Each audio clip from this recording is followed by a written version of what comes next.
Kota Palembang akan mengakhiri pembatasan sosial berskala besar keduanya pada 16 Juni 2020. Pemkot Palembang mengklaim PSBB kedua tingkat kesadaran masyarakat tentang protokol kesehatan lebih baik. Jika sebelumnya berada di zona merah, Palembang kini telah ada di zona orange. PSBB 2 sedikit memberikan kelonggaran untuk aktivitas masyarakat, namun tetap mengedepankan protokol kesehatan. Tempat usaha dan pusat perbelanjaan diperbolehkan beroperasi selama 7 jam dari sebelumnya 5 jam, sementara kegiatan rumah ibadah kembali dilakukan.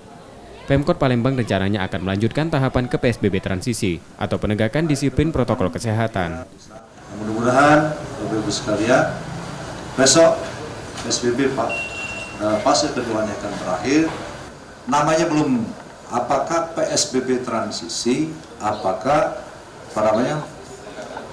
penegakan disiplin protokol kesehatan. Jadi di dua sama-sama. Jadi ada PSBB transisi, ada penegakan disiplin protokol kesehatan. Jadi ada dua. Nah, ini secara teknis nanti akan kita rapatkan kepada